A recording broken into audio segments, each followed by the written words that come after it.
What's up, y'all? Welcome back to another one. I realized I haven't done an SCP in a month. That's ridiculous, bro. You know what I'm saying? On my SCP journey, I've reacted to hundreds of SCPs, bro. And I always told myself I'm going to know almost all these SCPs. I'm going to watch all these videos. So I just got to catch up and I got to get back into the groove. And I've been trying to. A month, my fault, y'all. We're going to do a rubber reaction right now. I know y'all say y'all want Dr. Bob and all these other things. And when day breaks.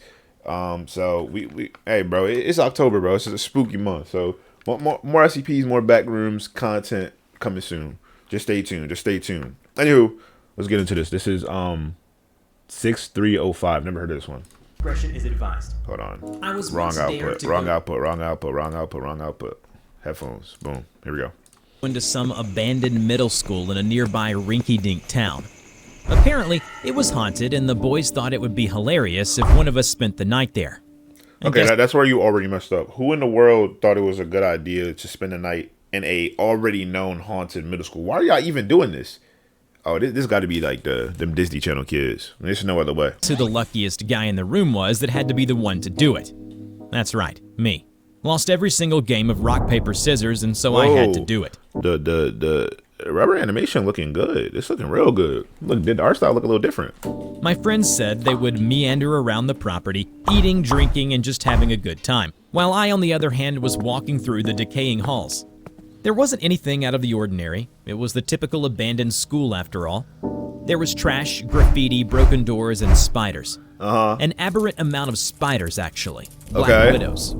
Needless to say, I kept my distance from them. But as far as haunted places go, it was pretty standard. Feeling bored and not... She said it was pretty standard. So this is something that y'all do often? It's a normal... Okay, so now this whole story makes sense. I don't even need to know what SCP it is. The people alone allow me to understand what we're watching.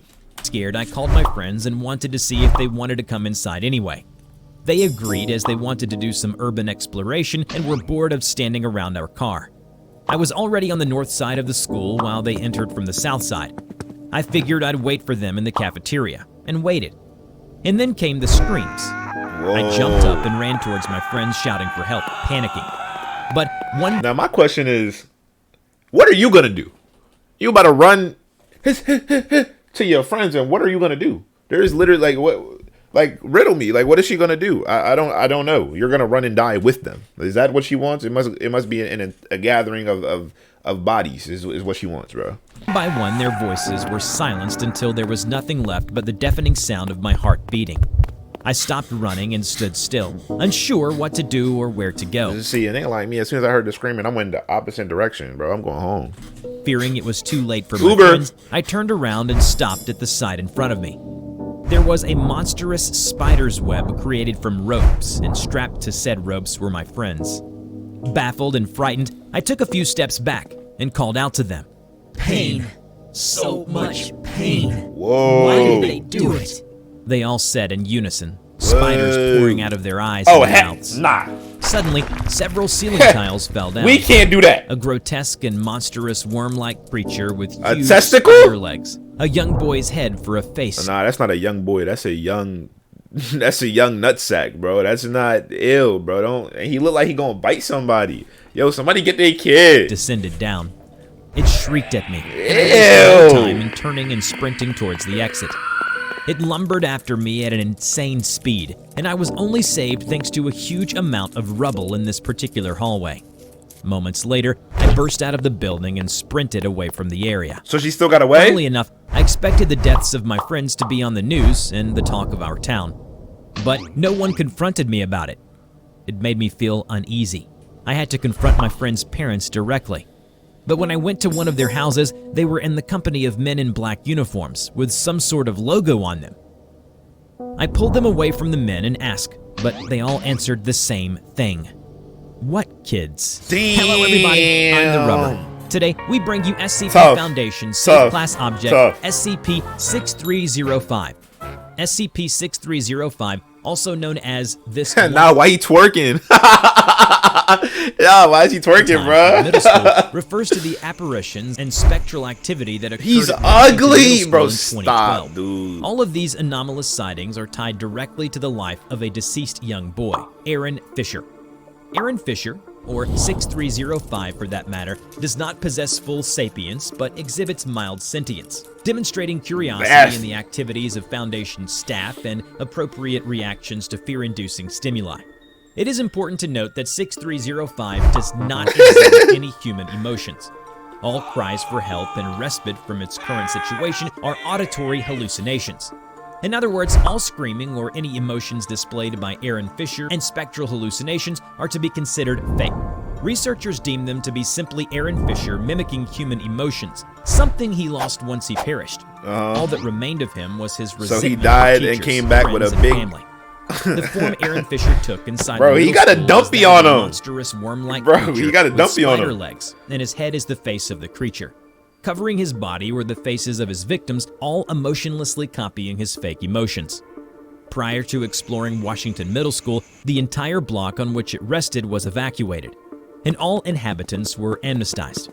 5 agents were then dispatched in order to contain the anomaly, or at least help the Foundation understand it better. Upon entry, they encountered the usual rundown middle school before hearing a loud clunking sound coming from the library. On the way there, the air became unusually thick, causing all members to cough non-stop. An ethereal fog gradually rolled into the area, preventing them from moving further. They turned on their flashlights. They saw that their path was blocked by a cadaver strapped down to a cobweb-like structure made of ropes. It was a young woman. Her lips were missing, as if they were bitten off violently, and spiders were swarming in and out of her body. Suddenly, a huge arachnid Jit thought he was Spider-Man. It's killing me. Why is his head so big? Like, Jit really got the... Oh, my God. The orph... Like, I want to grab his head and squeeze it. It's so big, bro. monstrosity Pause. descended from the ceiling and began eating the cadaver, before the team alerts them to its presence by their flashlights. It shrieks loudly before retreating back into the ceiling and scuttling away. The cadaver's head suddenly separated itself from the body, and a swarm of black widows poured out onto the ground. Oh Christ! Get back! Get back! As they rounded a corner, they froze in fear, as the walls had taken on a deep red color and an almost flesh-like texture. Hundreds of black widow egg sacs and human faces covered the wall. It can't be! She recognized the faces and the missing children, teachers, and those from the area. They were all frozen in looks of anger, shock, sadness, and confusion. Agent Brown threw warding salts around them and onto their faces. It served only to agitate them. All the faces shrieked, their eyes became black, and their jaws extended all the way to the floor. It is unknown what happened after that, but all except Agent Hedge was considered KIA. After Agent Hedge underwent psychological treatment and recovered eventually, she was interviewed by Dr. Nasser about her experience within the school. However, Bro, Dr. Nasser looked like a SCP his dang self. due to the anomalous nature of the school, facial recognition software was used in the interview. Hello, Mrs. Hedge. Are you doing well? I think so. Almost died. It's going. I understand. Funny, I actually went to this school, used to be a teacher there as well. Oh, interesting. I'm sorry, but what's that thing on the table? Agent Hedge pointed at the facial recognition device. Ah, well, that is to make sure we're both safe. Have to make sure you're, well, you. We're dealing with the anomalous after all. Now, why don't you tell me what Why happened? does he look How like were that? you able to be the only one to survive after encountering that spider creature? You mean Aaron Fisher. He looked so hurt. Those kids, though, the teachers, they didn't do anything. But Aaron didn't think that way. What else did you see about this creature? Aaron. I'd appreciate that you don't forget his name. Oh, nah, she's And his gone. body was covered with faces. She's gone. Kids, teachers, She's gone. everyone. They deserved it. All of them. You're quite sure that all those poor souls were not innocent? That their deaths were justified? Oh, they were not innocent. They hurt Aaron. They did. Always talking about him in silence from the shadows. They're talking about him. About me. I can hear them. I'm sorry, but help me understand. What do you mean by you hear them? It sounds like Aaron was experiencing some severe psychological issues like paranoia, for example. And it seems too that now includes you as well. So cruel of you to say, Doctor. My apologies. It's just that from my perspective, Aaron's paranoia was so overwhelming it blindsided him. It led him to such strong spiritual resentment, shall we say, towards the world of the living. Poor child, Aaron must not know that nobody wanted to hurt him. Are you calling us liars? Whoa, calm down. No. Listen, you're just like all of the others. I can never trust anyone. Like with Cap though. The rubber's animation has gotten so spectacularly good, bro. Rap. Guards! Yes! Hedges' neck suddenly snapped at a 90-degree angle as Dr. Nasser called for security. The guards ran at the doors, but they Why wouldn't her budge neck snapped as if like that, blocked by a bruh? supernatural force. Damn it, it won't open. Someone go get the laser cutter or breaching charge. Double time. Agent Hedge stood and began levitating. Oh nah, Open the bro. doors, damn it. Agent Hedge looks you need to hit her dying, with a but Gatling she gun. appeared to not be in Bro, she looked like the cinnamon stick from Apple Jacks, bro. Cinnabon. pain. Her jaw cracked open and extended Oh towards nah. the floor, shrieking nonstop.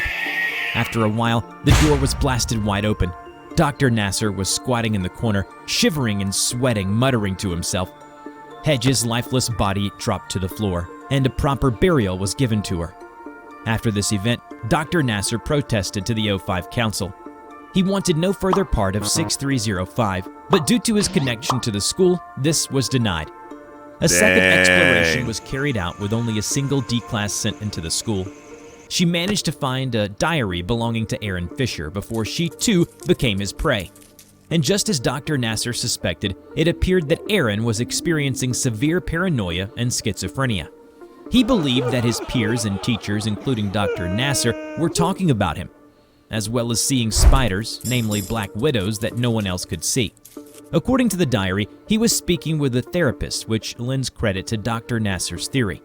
Aaron Fisher's mind was so distorted that when he died, it was able to manifest into the real world, hence the spiders and his desire to make those who hurt him hurt as well. Only they never did. But Dr. Nasser did note that maybe he and others should have helped the poor kid more. For the final exploration under orders of the 05 Council, Dr. Nasser had to enter the school on his own. He was outfitted with numerous talismans infused with infernal thaumaturgy. They did my boy He bad. was instructed to make his way to the gymnasium and confront Aaron Fisher personally. Upon entering the gym, he shook his head regretfully at seeing the body of Aaron Fisher lying at the corner. He muttered over and over again that he was sorry for not helping more. Seconds later, the huge spider worm creature burst out from below the ground and stood above Dr. Nasser. Aaron, is that you? My boy, I'm so sorry. Mr. Nasser? Is that you? Yes, my boy, it's me. I helped Mrs. DiLorenzo teach your class. She was wonderful. Really? Yes. Bro, are really. they just having a conversation right now? Spiraled its body around Dr. Nasser. It scared him, but he managed to maintain his composure. Can I tell you something, Mr. Nasser? Yes, Aaron, anything. I hate everyone. All of them. They always laugh at me. They say I'm a freak, a monster. I hate it. But I knew, and I hurt them now. I hurt them good. Why did they hate me? Aaron's monstrous body curled up on the ground, fat ass. sobbing. Dr. Nasser looked at all the faces of those that Aaron had slain. All of them were crying, shouting with blank expressions. Aaron, I don't hate you. There are just a lot of thoughts going on in your head. Horrible thoughts that you don't understand, clouding your judgment. We all have problems like that. You are not alone. But I don't feel bad about what I did. It's not my fault. It's just not. The spider worm creature shot up and prepared to attack Dr. Nasser. Dr. Nasser remained steadfast on his ground. After seeing Dr. Nasser's regretful face, it calmed down. Let me do something for you, Aaron. Something I should have done a long time ago. No, you're lying again. You can't help me. Look at me. Dr. Nasser nodded and pointed towards Aaron Fisher's real body at the corner. I can help you, Aaron. That's... Oh God, am I in trouble, Mr. Nasser? No, my child, not at all. He carried the body and buried it in an empty field behind the school. Rest in peace, Aaron. After the burial, all anomalous activity at Washington Middle School ceased. SCP-6305, as stated before, is now classified as safe, and the school is being rebuilt as of the writing of this article. Dr. Nasser has expressed interest to the 05 Council in staying at the school in order to teach and keep an eye out for any anomalous activity. He was granted this. Nice. So he got a happy ending. it's not a lot of happy endings in, you know, SCP stories. So that's a W. I enjoyed that. That was a good one right there. Let me know what you guys thought of that down below in the description. Let me know what other SCPs you guys want me to check out. And make sure you go to the community tab. When I say what reactions y'all want, you tell me what reactions you want, fool. Thank you guys so much for watching. I'll see you on the next one, bro. This was a good little gem. Good little gem.